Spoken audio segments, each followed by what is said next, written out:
Hello students, कैसे हो आप सब। आप सभी का एक बार फिर से स्वागत है ग्रेविटी क्लासेस के यूट्यूब चैनल पर। आज हम standard 6 my green book of English का चैप्टर नंबर 14 पढ़ने वाले हैं। चैप्टर नंबर 14 का नाम है रौनक अली द मास्टर क्राफ्ट्समैन। रौनक अली जो है एक टेलर है, उनका नाम है रौनक अली। वो क्या थे? क्राफ्ट्समैन। क्राफ्ट्समैन मतलब वो तो टेलर ही थे, बट क्राफ्ट्समैन का मतलब होता है कि कोई भी शिल्पकार या फिर कोई कारीगर, कोई चीज बनाने वाला है ना, कि कोई कपड़े बना रहे हैं, कोई मूर्ति बना रहे हैं, कोई गहने बना रहे हैं, जिसको हम क्राफ्ट्समैन कहते हैं। वो तो वो अपना जो काम था उसमें मास्टर थे, बहुत ही माहिर थे। बस उनके ही एक ऐसे काम की यहाँ पे हम स्टोरी दी गई है।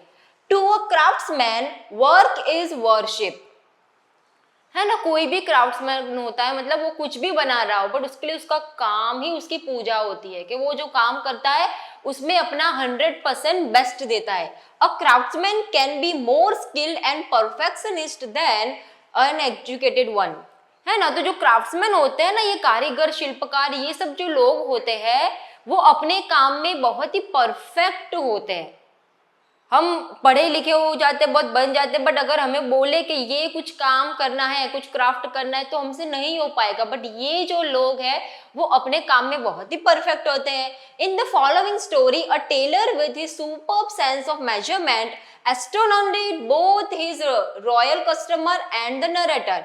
Read and find out how, है ना। तो यहाँ पे एक ऐसे ही टेलर की बात करी है जो अपनी स्किल से और उसकी जो मेजरमेंट करने की जो स्किल है ना, इतनी अच्छी, उससे यहाँ पे उनके जो कस्टमर आते हैं, रॉयल कस्टमर आते हैं उनको, और जो नरेटर मतलब ये जो स्टोरी कह रहे हैं, उनको बहुत ही प्रभावित कर देते हैं।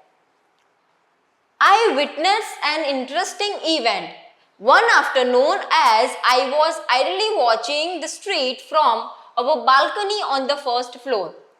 तो ये जो हमारे जो राइटर है वो क्या कह रहे हैं? राइटर कह रहे हैं कि मैंने आज ना एक बहुत ही इंटरेस्टिंग इवेंट को विटनेस किया, मैंने बहुत ही इंटरेस्टिंग इवेंट देखी। आज आफ्टरनून में क्या हुआ, मैं बस ऐसे स्ट्रीट में, ऐसे बालकनी में खड़े खड़े ऐसे देख रही थी कि गली में क्या हो रहा है। होता है ना, हम हमारे घर की बालकनी में ऐसे खड़े रहते हैं और देखते हैं गली में कौन आता है जाता है, क्या हो रहा है, सब अच्छा लगता है हमको। तो बस ऐसे ही हमारे राइटर भी देख रहे थे। A Ford convertible with a tarpaulin hood pulled up in front of Raunak अली's shop. A Ford, यहाँ पे एक गाड़ी की बात हो रही है, एक कार की बात हो रही है, ठीक है। ये जो Ford लिखा है ये कंपनी है कार की, ठीक है। तो ये जो है एक कार आके उनकी गली में खड़ी रहती है। वो जो कार है कैसी है, उसके ऊपर ना एक हुड है, टारपोलिन। टारपोलिन मतलब एक मोटा सा कपड़ा होता है ना, वाटरप्रूफ कपड़ा होता है, जो पुरानी गाड़ियों के ऊपर लगा हुआ होता था। तो ऐसी एक गाड़ी जो है वो रौनक अली की जो दुकान थी उसके बाहर आके रुक गई। Cars were not very common site in those days. तो ये उन जमाने की बात है जहां पे कार बहुत इतनी नॉर्मल नहीं थी, मतलब सबके पास कार नहीं होती है। तो मतलब गली में कार आई है तो ये देख के चौंक गए होंगे कि भाई हम कौन आया है ये टेलर के पास। Barely a couple of cars would appear on our कैफियत lane during the course of a day. क्या बोल रहे हैं कि पूरे दिन में जो हमारी गली थी, कैफियत लेन था उसका नाम, वहां पे एक या दो कार ही दिखाई देती होगी, है ना। मतलब इतनी, मतलब ज्यादा गाड़ियां उस टाइम पे नहीं दिखती थी, बहुत कम कम गाड़ियां दिखती थी। I was curious about the passenger under the hood of the car. मैं बहुत ही क्यूरियस थी, मुझे इच्छा थी जानने की कि भाई कार के अंदर कौन है जो टेलर के दुकान के बाहर आया है। The sight of the visitor brought Raunak Ali to his feet. He hurriedly did a respectful अस्सलामु अलैकुम। तो क्या कहते हैं कि ये जो टेलर है उसे देखा कि उसके बाहर कोई गाड़ी आके खड़ी है, उसमें से जो भी निकला होगा, तो तुरंत ही कोई भी कस्टमर आएगा तो दुकान वाला तुरंत ही उसको जाके बुलाएगा ना, हाँ भाई कौन है कौन। तो तुरंत ही ये जो टेलर है रौनक अली वो बाहर गए और रिस्पेक्टफुली उनको ग्रीट किया, अस्सलाम वालेकुम। ये एक तरीके का ग्रीटिंग होता है जो मुस्लिम लोग एक दूसरे को करते हैं। तो तुरंत ही उन्होंने ग्रीटिंग किया इनको। A fair complexioned young man in a bright red fez and a ghee-colored silk achkan got down. तो क्या हुआ, एक इंसान वहां से वो गाड़ी में से निकला। वो इंसान को कैसे डिस्क्राइब किया है कि उनका कलर कैसा था? फेयर था, मतलब एकदम गोरा भी नहीं एकदम काला भी नहीं, है ना, फेयर कलर था। उनका, और उन्होंने अपने सर पे ना एक तरीके की टोपी पहन रखी थी जिसको यहाँ पे फेज कह रहे हैं ना, टर्किश में टोपी का नाम है फेज, पहन रखा था, और घी कलर्ड सिल्क अचकन पहना था। अचकन मतलब एक तरीके का कोट है ना पूरा, उसका कलर कौन सा था, घी कलर, घी जो हम खाते हैं ना, बस वही जो दूध के अंदर से बनता है ना, तो ये जो घी है घी कलर का उन्होंने अचकन पहना था और वो इंसान उतरा, है ना, दिखने में अच्छे इंसान थे, टोपी पहनी हुई थी और घी कलर का अचकन पहना था, ये जो कलर है ना ये घी कलर का। He was carrying a length of a woolen fabric in his hand, और उनके हाथ में क्या था, वुलन फैब्रिक था, है ना, वुलन फैब्रिक उनके हाथ में लेकर वो आए थे। In spite of his brown beard, the young man had somewhat feminine look, कि सिर्फ उनकी दाढ़ी थी इसलिए, अगर दाढ़ी नहीं होती तो उनका जो लुक था बहुत ही फीमेल जैसा था, फेमिनाइन था, है ना। He handed the fabric to रौनक, और उन्होंने वो जो फैब्रिक है, वो जो वूल का फैब्रिक था, वो रौनक मतलब जो टेलर थे उनको दिया। I want a coat made for me, he said, उन्होंने क्या बोला, मैं चाहता हूं कि मेरे लिए कोट बनाओ तुम। रौनक happened to be down with a stomach ailment that day, तो जो रौनक थे ना उसका उस दिन पेट थोड़ा अपसेट था। यहाँ पे एलिमेंट मतलब उनकी जो बीमारी थी बहुत बड़ी नहीं थी, छोटी सी बीमारी, है ना। स्टमक एलिमेंट मतलब कि जो स्टमक था उनका अपसेट था, कोई बहुत बड़ी बीमारी नहीं थी, स्टमक एलिमेंट था उस दिन। This coupled with the attack of the common cold that had played havoc with his vocal cords, but उसके साथ साथ ही क्या था, उनको कोल्ड भी था, उनको सर्दी भी थी। एक तो पेट खराब था तो कोई बड़ी बात नहीं है, बट उसके साथ सर्दी भी हो गई, तो ये दोनों बीमारियां एक साथ हो गई तो ये बहुत ही बड़ी बीमारी बन गई उनके लिए। एलमेंट का मतलब होता है छोटी बीमारी, हैवोक का मतलब होता है बहुत ही बड़ी बीमारी, है ना। तो छोटी बीमारी थी, उसके साथ कुछ और हो गया तो ये बड़ी बीमारी का उसने रूप ले लिया। तो उसके लिए ना उनके वोकल कॉर्ड्स मतलब उनकी जो आवाज थी थोड़ी बैठी हुई होगी, ठीक से नहीं बोल पा रहे होंगे। This happen quite often, his coughing boats would wake me up even in the dead of the night. तो ये बोल रहे थे कि ये ना होता रहता था, क्वाइट ऑफन, है ना, मतलब कभी कभार ऐसा होता रहता था। क्या होता रहता था कि उनकी जो कफिंग थी ना, उनकी जो खांसी थी, खांसी का जो बोट्स मतलब खांसी ना उनकी कभी भी अटैक कर देती थी, कभी भी उनको खांसी आना शुरू हो जाती थी, और इनको खांसी इतनी जोर से आती थी कि हमारे जो ये राइटर है वो कहते हैं कि वो रात को गहरी नींद में से भी उनको उठा देती थी, इतनी जोर से उसको खांसी आती थी। He was also in particularly foul mood was evident from his day-long tirade against Kullu. तो मतलब उनका मूड भी कुछ ठीक नहीं था। अभी बीमार इंसान होता है ना, थोड़ा चिड़चिड़ा हो जाता है ना, तो हम किसी पर भी गुस्सा निकाल देते, बहुत इरिटेटेड रहने लगते हैं, हमको कुछ खाना नहीं पसंद होता है। अगर हम बीमार है और कोई हमको दे के ये खाओ, नहीं पसंद है, तो भी अगर जबरदस्ती खाना पड़ रहा है, दवाई खानी पड़ रही, तो हमारा मूड एकदम चिड़चिड़ा हो जाता है। हम कहते हैं कि ये नहीं खाना है, ये नहीं करना है, ऐसे ही चिल्ला देते हैं। तो इसी तरह जो रौनक अली है उनको भी क्या हुआ, उनका मूड ठीक नहीं था। तो ये मूड ठीक नहीं था, ये जो नरेटर है उनको कैसे पता चलता है, तो ऐसे पता चलता है कि जो कल्लू है, कल्लू शायद उनके कुछ वहां पे काम करते होंगे या फिर फैमिली मेंबर होंगे, है ना। तो उनको पूरा दिन ना वो तिराड़ मतलब कि वो कुछ कह रहे थे, है ना, गुस्से में बात कर रहे थे उनसे। अगर किसी के साथ हम ठीक से बात नहीं कर रहे हैं, गुस्से में बात कर रहे हैं, चिल्ला के बात कर रहे हैं, तो पता चल जाता है कि आज हमारा मूड ठीक नहीं है। तो उनके बात करने के तरीके से ही पता चल जाता था कि आज उनकी तबीयत भी खराब नहीं है, और तबीयत खराब होने की वजह से क्या है, उनका मूड भी ठीक नहीं है। When the young gentleman spoke to him, Ronak put on his best manner and answered politely, "Please leave the material and come back after 3 days for a trial." तो जो ये जेंटलमैन जो गाड़ी से उतर के आए थे ना, जो कपड़ा लेके आए थे, वो बोल रहे थे मेरे लिए कोट बनाओ। तो ये सुन के इन्होंने बोला कि ये जो कपड़ा है रख दो, 3 दिन के बाद ट्रायल करने आना। मतलब कोई भी टेलर के पास आप जाओगे कि मुझे ये बनवाना है ये बनवाना है, तो वो क्या करेगा, पहले आपका मेजरमेंट लेगा, है ना, पहले आपका नाप लेगा, फिर ही तो कपड़ा बनेगा। बट इन्होंने क्या किया, डायरेक्ट बोल दिया कि हाँ तुम अपना मटेरियल जो भी लेके आए हो वो रख दो, 3 दिन के बाद कपड़े को ट्रायल करने आना।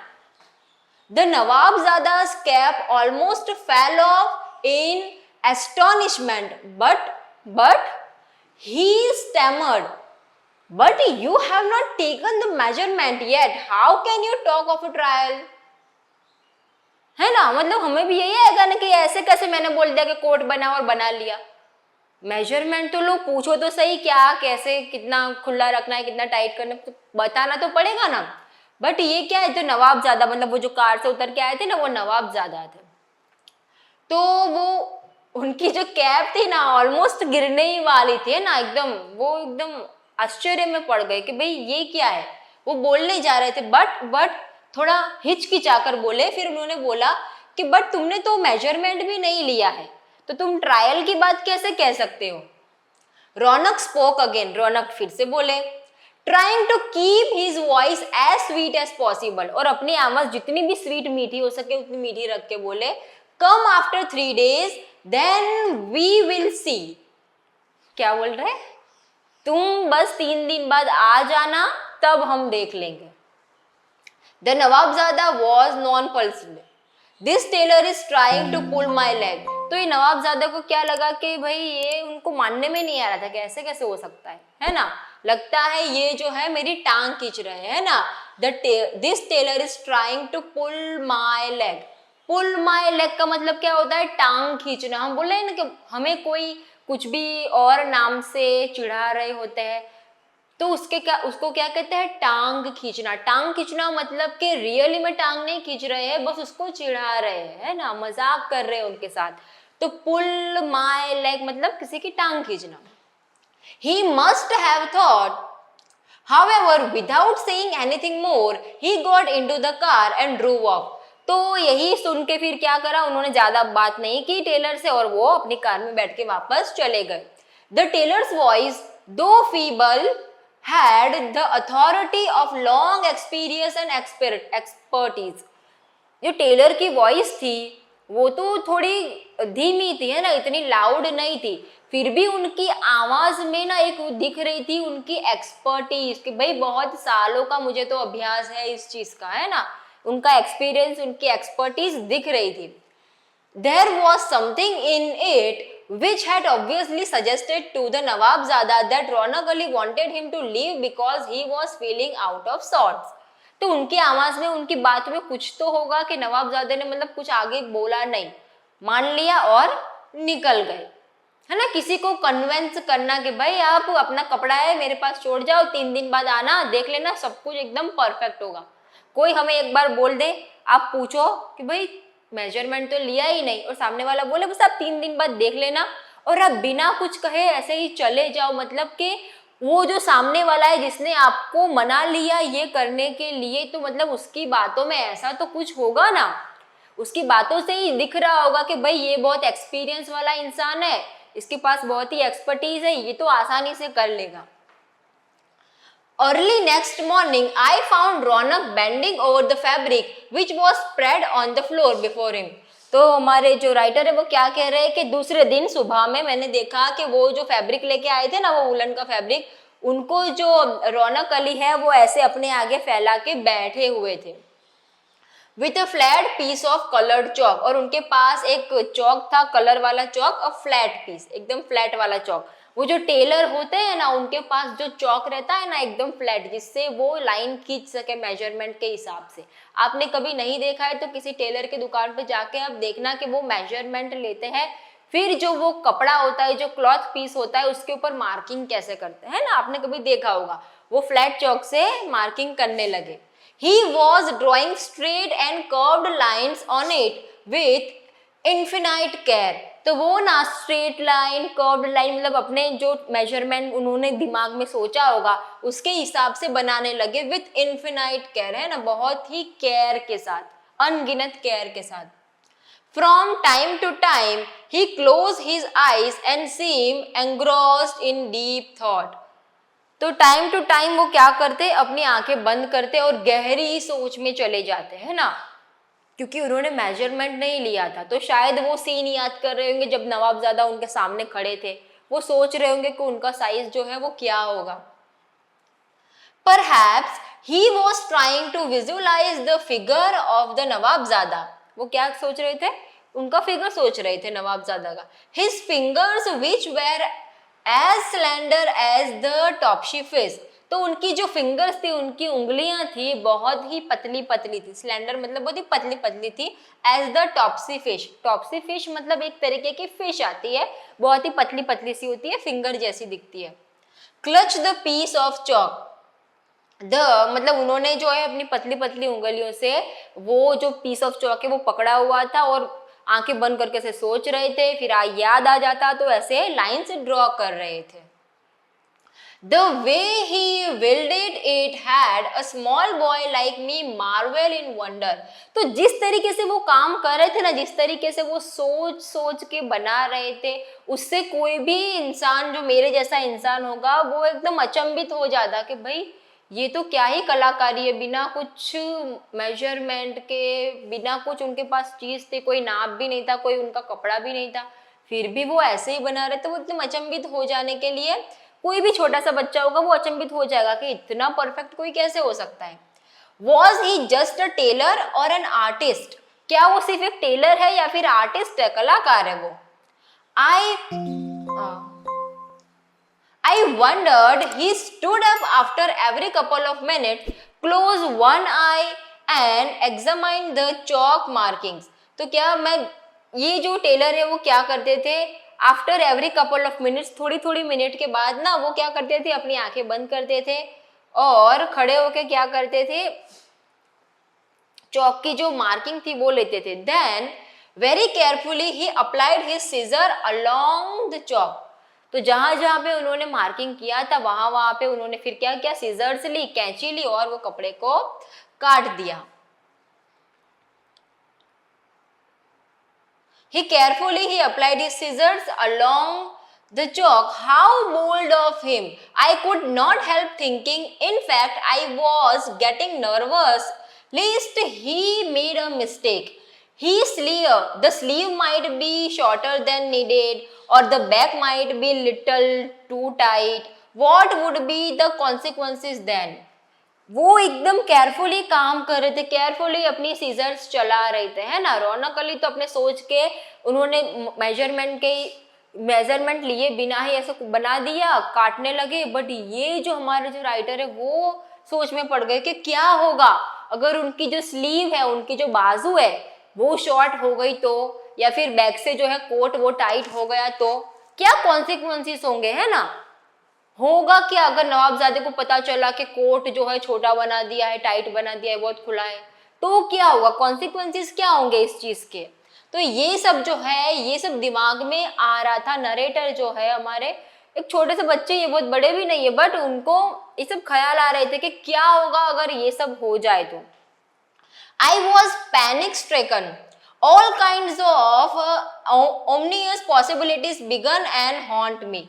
तो मैं जो है एकदम पैनिक, मेरे को पैनिक स्ट्राइक कर रहा था, है ना, पैनिक हो रहा था एकदम कि यार क्या होने वाला है, क्या होने वाला है। कुछ नई चीज होने वाली होती है, रिजल्ट आने वाला होता है, तो हमको कैसा एकदम पैनिक होता है कि क्या होने वाला है। बस ऐसा ही हमारे नरेटर को हो रहा था कि जो भी बुरी से बुरी पॉसिबिलिटीज है ना वो उनको ऐसे खाए जा रही थी कि क्या होगा अगर कुछ गलत हो गया तो नवाबजादे थे ना, अगर कोई कुछ कर दिया तो, कि भाई मेरी तो कोट बिगाड़ दिया इस टेलर ने, तो क्या हो सकता है। तो ये जो सारी पॉसिबिलिटीज थी उनको हॉन्ट कर रही थी।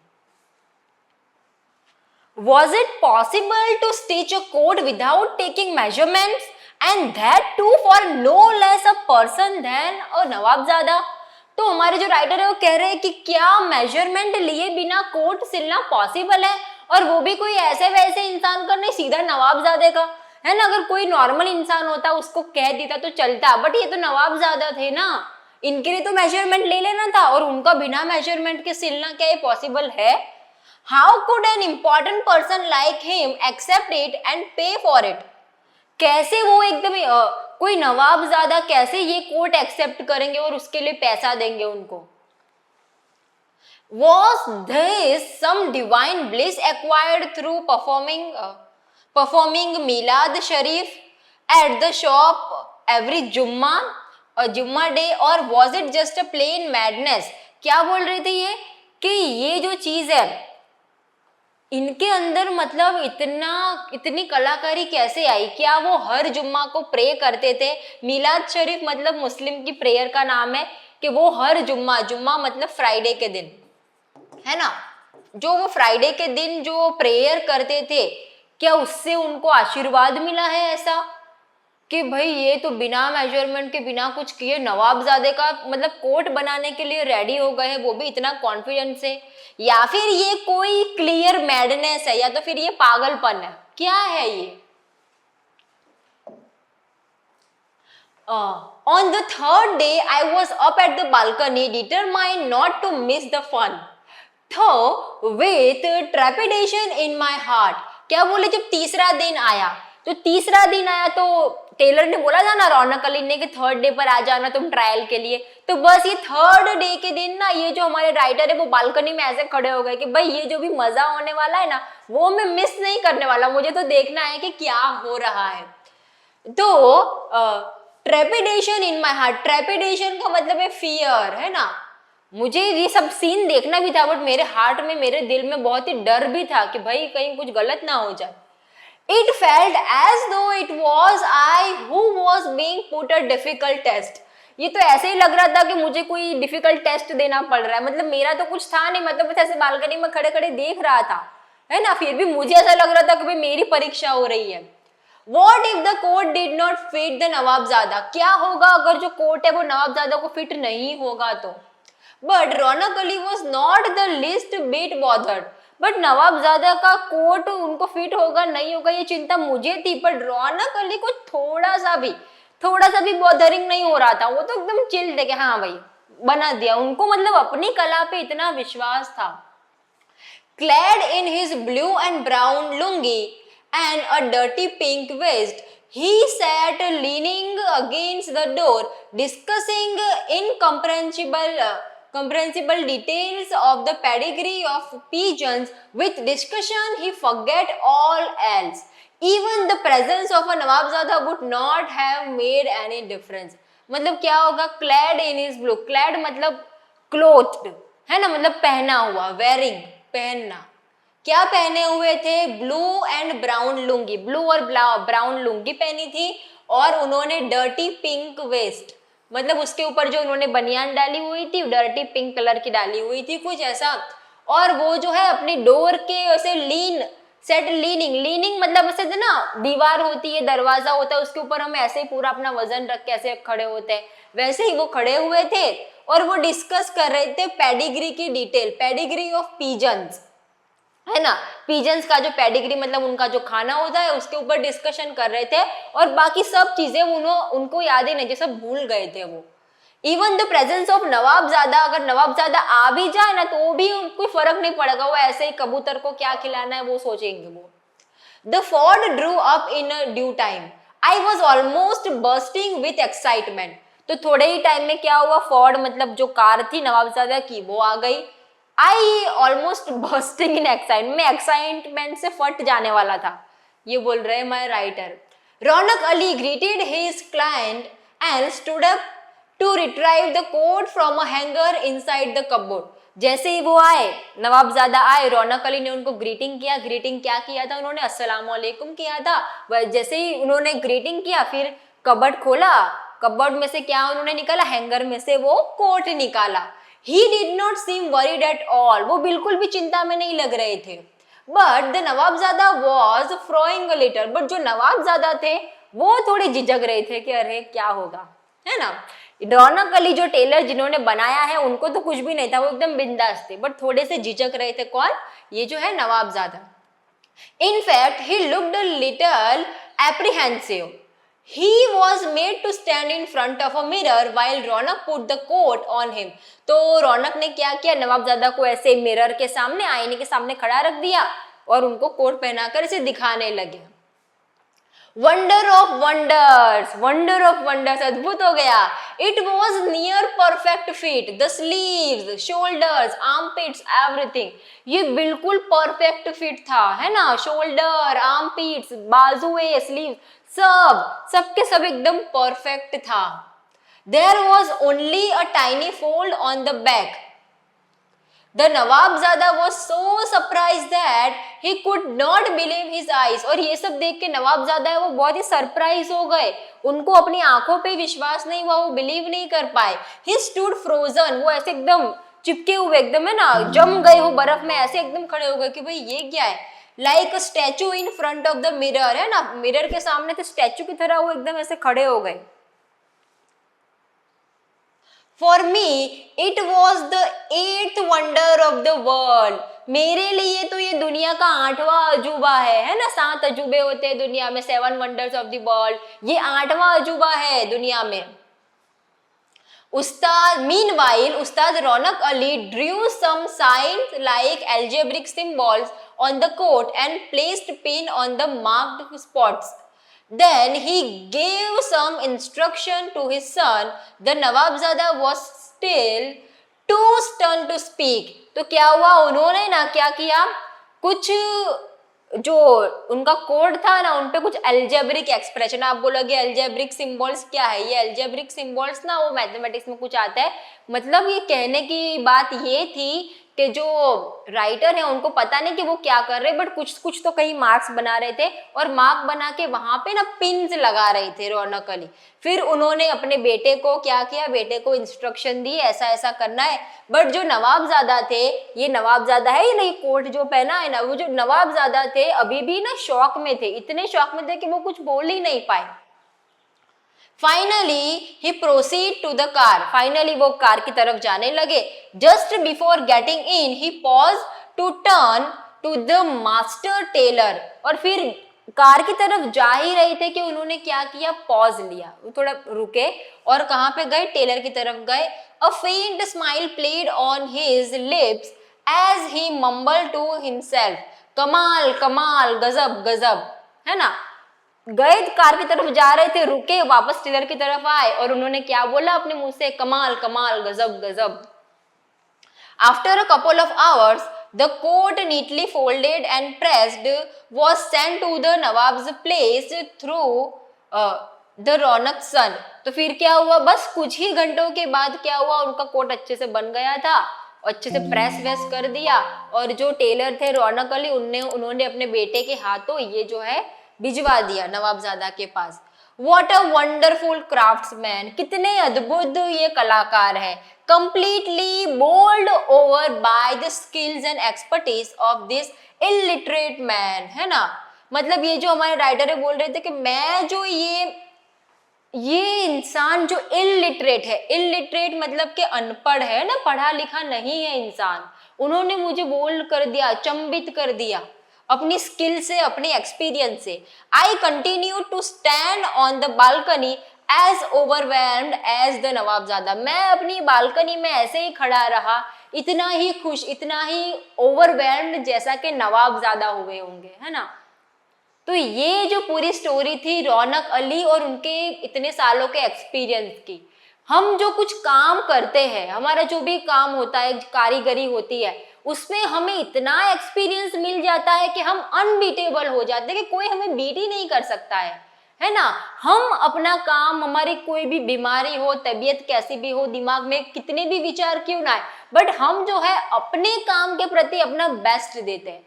तो इसमें यही है कि पढ़े लिखे होना या फिर इससे ही हमें एक्सपर्टीज मिलती है, ऐसा नहीं है। बहुत से लोग हैं जो पढ़े लिखे नहीं है बट उनके पास ऐसी ऐसी स्किल्स है कि जो हम सोच भी नहीं कर सकते हैं ना। अगर कोई पढ़ा लिखा होगा, मेजरमेंट लेगा, ये करेगा, वो करेगा, 1000 चीजें सोचेगा, फिर वो काम पे लगेगा, बट बिना सोचे बिना समझे, बस उसको पता है, अपनी कला पे इतना विश्वास है कि मैं कर लूंगा, है ना। सामने वालों को फियर आ जाता है कि ये कर पाएंगे कि नहीं कर पाएंगे, बट उनको खुद को कोई फियर नहीं होता, आराम से कर लेते। तो बस यहाँ पे जो हमारा चैप्टर है रौनक अली और उनका मास्टर इन क्राफ्ट्समैन वो खत्म होता है। आगे भी हम चैप्टर जो है वो लाते रहेंगे, हमारे साथ जुड़े रहिएगा। तब तक के लिए बाय बाय।